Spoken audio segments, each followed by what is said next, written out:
अस्सलामु अलैकुम व रहमतुल्लाहि व बरकातुहू। अल्हम्दुलिल्लाह वस्सलातु वस्सलामु अला रसूलिल्लाह व अला आलिहि व अस्हाबिहि अजमईन, अम्मा बाद।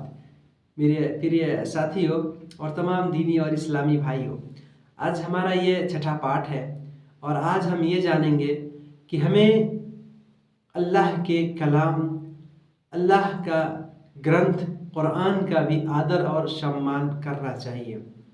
इस संसार में सबसे महान और श्रेष्ठ ग्रंथ, सबसे पवित्र और उच्च ग्रंथ, किताब, पुस्तक कुरान है। हमें इसका भी आदर और सम्मान करना चाहिए।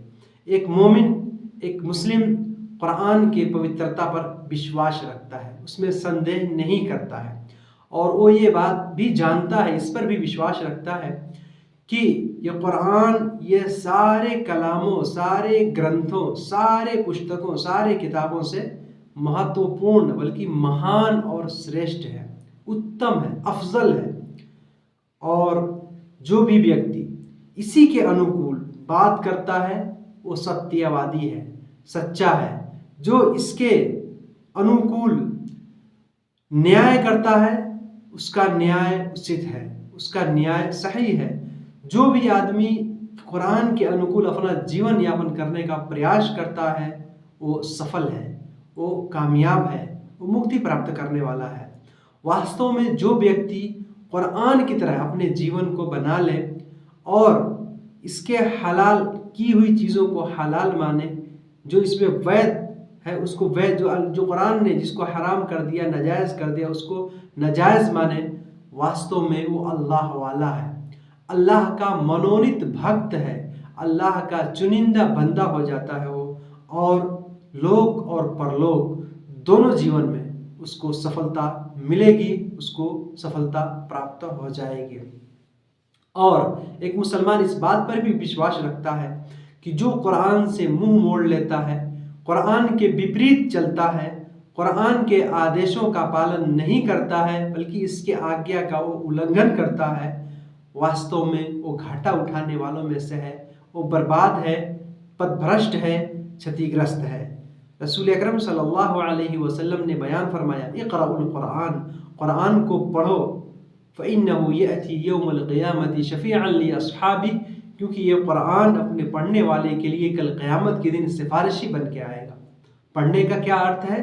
कुरान को पढ़ें, इसमें चिंतन मनन करें, इसमें गौर व फिक्र करें, सोच विचार करें। अल्लाह ने हमें क्या आदेश दिया है, उन आदेशों का पालन करने का प्रयास करें। कुरान जो संविधान है, जो इसके उपदेश और संदेश है, इसी के अनुकूल अपना जीवन बिताने का प्रयास करें। ये कुरान हमारे लिए सिफारिश करेगा। और रसूल अकरम सल्लल्लाहु अलैहि वसल्लम ने कहा कि वो अहलुल कुरान हुम अहलुल्लाहि व खास्सतुहु, ये कुरान वाले जो है ना, ये अल्लाह वाले हैं, अल्लाह के मनोनीत भक्त हैं, अल्लाह के इख्तियार किए हुए चुनिंदा बंदे हैं। अल्लाह ताला ने इनको कामयाब कर दिया है, उसके ख़ास लोग हैं ये, जो कुरान को पढ़ते हैं, पढ़ाते हैं, सीखते हैं, सिखाते हैं, इसका पठन पाठन करते हैं, इसी के अनुकूल अपना कर्म और अपना पूरा जीवन बिताने का प्रयास करते हैं। मेरे भाइयों, जैसे हमारा हृदय है ना, हृदय गंदा हो जाता है, बल्कि जैसे लोहे को जंग लगती है, मूर्छा लगती है, हमारे हृदय को भी जंग लगती है, मूर्छा। तो उसको छुड़ाने के लिए हमें कुरान की तिलावत करनी चाहिए, इसमें चिंतन मनन, हेर विचार, इसमें गौर व फिक्र करने चाहिए और जो है इसकी खूब ज़्यादा हमको तिलावत करनी चाहिए। इंशाअल्लाह हम करेंगे, हमारा दिल पवित्र होगा, हमारा हृदय साफ होगा और संसारिक जीवन में भी और परलोक के जीवन में भी हम जो है आराम से रहेंगे। मेरे भाइयों, कुरान को पढ़ने पढ़ाने का, सीखने सिखाने का एक और उद्देश्य ये है कि एक मुस्लिम व्यक्ति जो है, कुरान ने जिन चीज़ों को हलाल किया उसको हलाल जानता है, इसको हराम किया उसको हराम जानता है। इसी तरीके से कुरान ने जो हमें आचरण, जो बानी व्यवहार, जो हमें नैतिक अपनाने का आदेश दिया है, उसको अपनाने का इंसान, एक मनुष्य हर संभव प्रयास करता है, वास्तव में वो कुरान वाला है, वो अल्लाह वाला है। और कुरान को पढ़ने के लिए एक इंसान को कुछ बातों का ध्यान देना ज़रूरी है। मैं आप लोगों को बातें बताता हूँ कुरान को हमें कैसे पढ़ना चाहिए, इसमें कैसे हमें चिंतन मनन करनी चाहिए, इसको कैसे सीखना और सिखाना चाहिए। इसमें सर्वप्रथम ये है कि इंसान जब भी कुरान को पढ़े ना तो पवित्रता के साथ, पवित्रता की अवस्था में हो। पवित्रता दोनों, छोटी अपवित्रता और बड़ी अपवित्रता, यानी दोनों से वो पवित्र हो, एकदम पवित्रता की अवस्था में, दोनों अपवित्रता उससे पवित्र। इंसान वजू कर ले, वजू के साथ किबला की तरफ अपने मुंह करके बैठे, पूरे नम्रता पूर्वक, शांति पूर्वक, अदब और सुकून के साथ एक इंसान बैठ के कुरान की तिलावत करे। नंबर 2, इंसान ठहर ठहर के पढ़े, आराम से पढ़े, जल्दी जल्दी ना पढ़े बल्कि तरतील के साथ कुरान पढ़े और हर संभव प्रयास करे कि वो 3 दिन से पहले कुरान को पूर्ण करने का प्रयास ना करें। रसूल अकरम सल्लल्लाहु अलैहि वसल्लम ने फरमाया कि लम यफ़क़ह मन क़रअल कुरान फ़ी अक़ल्ल मिन 3, जो 3 दिन से पहले कुरान को पढ़ के ख़त्म कर देता है उसने कुरान को नहीं समझा, वो कुरान को समझ ही नहीं सका, बस यारमन तारुन कह जल्दी से वो निकल जाता। नहीं, कुरान पढ़े आदमी, उस पर गौर करे, उस पर चिंतन मनन करे, उसमें गौर फिक्र करे, विचार करे। अगर हमको नहीं आता है उसका अनुवाद, अर्थ, तर्जमा कुरान का, तो हम जो आज अल्हम्दुलिल्लाह हर भाषा में आपको मिल जाएंगे कुरान की तफसीर, हिंदी में, हर भाषा में आप तफसीर लीजिए, उसको पढ़िए, जो उत्तम तफसीर है। उस कुरान की आयत अल्लाह ताला हमसे क्या कह रहा है उस पर गौर व फिक्र करें, चिंतन मनन करें और अल्लाह ताला जो हमें आदेश दे रहा है उसको अपने जीवन में लागू करने का प्रयास करें। ये कुरान किसी इंसान का कलाम नहीं है, ये अल्लाह की वाणी है, ये अल्लाह के शब्द हैं, ये अल्लाह के कथन हैं। एक इंसान को अपने जीवन में इसको बसाने की ज़रूरत है कि अल्लाह हमसे क्या चाहता है, अल्लाह हमसे क्या कह रहा है। तो इंसान इस तरह से करे, कुरान को समझने और समझाने का प्रयास करे। तीसरे नंबर पे ये है कि कुरान को पढ़ते समय जो है ना, इंसान नम्र, जो खुशू और खुजू, यानी हतार में, जल्दी में ना हो, ज़्यादा इधर उधर की टेंशन में ना हो, दूसरे और कामों में व्यस्त ना हो, बल्कि अलग से समय निकाल के कुरान की तिलावत करे और इसको सोचे, इसमें गौर व फिक्र करे, तदब्बुर करे। इसी तरीके से 4 नंबर पे ये है कि इंसान अपने आवाज़ को अच्छा बनाए। कुरान पढ़ने के समय इंसान मधुर आवाज़ में, मधुर स्वर में, मीठे स्वर में इंसान कुरान का तिलावत करे, कुरान की तिलावत करे, कुरान को पढ़ने का प्रयास करे। रसूल अकरम सल्लल्लाहु अलैहि वसल्लम ने फरमाया सय्यिनुल कुरान बिअस्वातिकुम, कुरान को बनाओ, कुरान को मुज़य्यन करो, कुरान का बनाओ, श्रृंगार करो अपने सौत, यानी अपने आवाज़ से, अपने स्वर से। तो कुरान को जितना हो सके हम अच्छे स्वर में पढ़ने का प्रयास करें, एकदम नहीं कि जल्दी जल्दी जल्दी जल्दी पढ़ने का, अच्छे स्वर में, अच्छी आवाज़ में कुरान को हमें पढ़ना चाहिए।